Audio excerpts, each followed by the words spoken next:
सातारा जिल्हा प्रमुखांनी सांगितलं की उद्या अधिवेशन आहे आणि अधिवेशनाचं भान ठेवून माझा वाढदिवस त्या दिवशी साजरा नाही झाला तरी चालेल.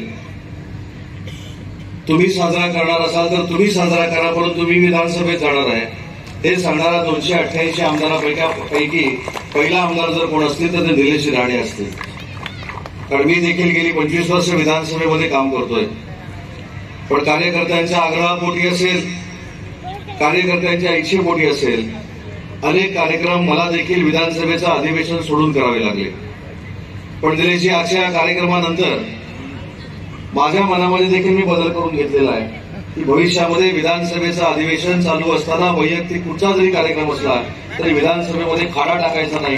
हा तुम्ही निर्माण करून दिलेला आदर्श हा फक्त तुमच्या पुरता मर्यादित नाही तर 288 आमदारांपुरता आहे, 287 आमदारांपुरता मर्यादित आहे. आणि म्हणून मला असं वाटतं एक चांगलं नेतृत्व मी मगाशी राणे साहेबांना देखील सांगितलं. आणि जे खरं आहे ते बोलायला कोणाच्या विचाराची आवश्यकता आहे, कोणाच्या भीतीची आवश्यकता आहे अशातला भाग नाही. मी देखील 20-22 वर्षात विधानसभेमध्ये काम करतोय. परंतु गेले 2 आठवडे मी राज्याचा मंत्री आहे, नेतेशी देखील मंत्री आहेत. आमच्यावर जी जबाबदारी पडते ती आम्ही पार पाडतो.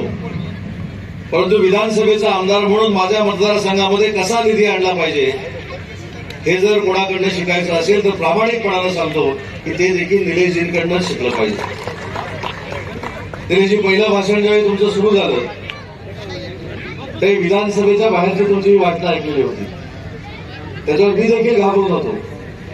पण तुमचं भाषण ऐकल्यानंतर खऱ्या अर्थानं बॅरिस्टर नागपूरची प्राध्यापक बलगंडवतेंचा वारसा तुम्ही विधानसभेमध्ये चालू शकता इतकं भाषेवरचं प्रभुत्व आम्हाला सगळ्यांना बघायला मिळालं.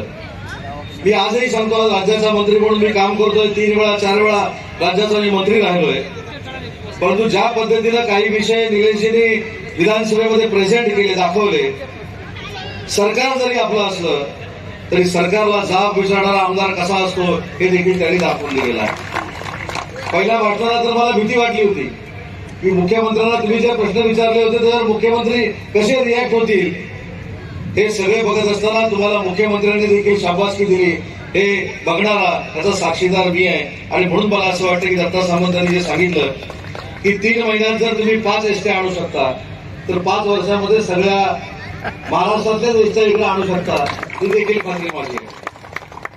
आणि त्यांच्यामध्ये झालेला राणेसाहेब आमूलाग्र बदल आम्ही बघितलेला आहे. ज्या पद्धतीने त्यांचं भाषण आहे, ज्या पद्धतीनं शिंदे साहेब असतील, देवेंद्रजी असतील, अजितदादा असतील, त्यांच्याकडनं काम करून घेण्याची पद्धत आहे. त्यांनी कुठचंही जरी भाषण केलं तरी शेवटी ते कुडाळ मालवणवरच येतात. म्हणजे मुंबईवर भाषण केलं, पुण्यावर केलं, गडचिरोलीवर केलं, चंद्रपूरवर केलं तर या सगळ्याचा शेवट ते माझ्या कुडाळ आणि मालवण मतदारसंघाला निधी मिळावा ही प्रामाणिकपणाची भावना निलेशजींची असते आणि आम्ही देखील शिकण्यासारखं आहे.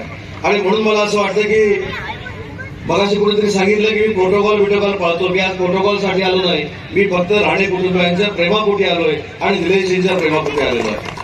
त्याच्यामुळे राजशिष्टाचार, प्रोटोकॉल हे राजकारणामध्ये फार मोठे मिळत असतात, पण त्याच्या पलीकडे जाऊन देखील फार मोठे संबंध निर्माण झालेले असतात. आणि त्याच संबंधातच मी निलेशजींच्या वाढदिवसाच्या निमित्ताने इथं आलो. मगाशी निलेशजींनी असं म्हटलं की आज बऱ्याच वर्षानंतर राणेसाहेबांशी खऱ्या अर्थानं गप्पा मारण्याची संधी मिळाली. राणेसाहेबांची वागण्याची पद्धत राणेसाहेबांना अनुभवलं अनेक कित्येक वर्ष. पण राणेसाहेब मगाशी बोलताना असं म्हणाले की उदय आहेच तसा आहे.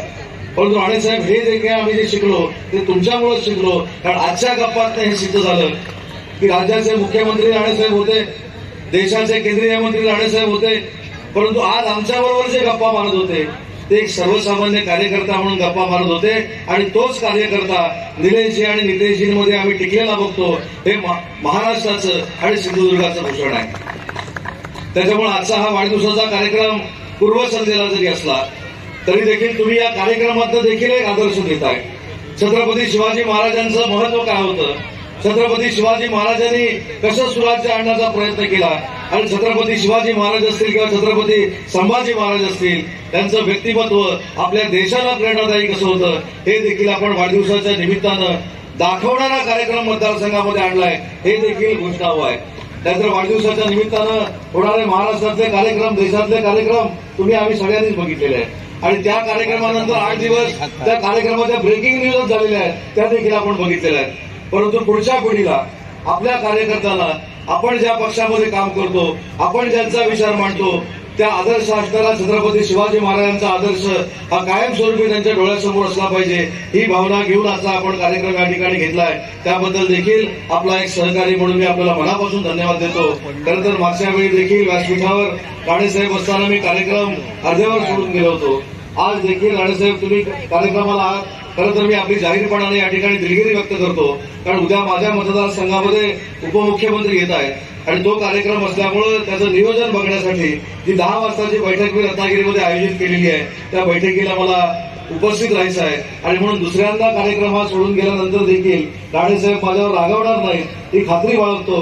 पुन्हा एकदा निलेशजी तुम्हाला वाढदिवसाच्या मनापासून शुभेच्छा देतो आणि तुमच्या आणि राणे कुटुंबियांच्या मनामध्ये असलेल्या सगळ्या आशा आकांक्षा परमेश्वरानं पूर्ण कराव्यात त्या ईश्वरचरणी प्रार्थना करतो आणि माझं मनोगत संपवतो. जय हिंद, जय महाराष्ट्र.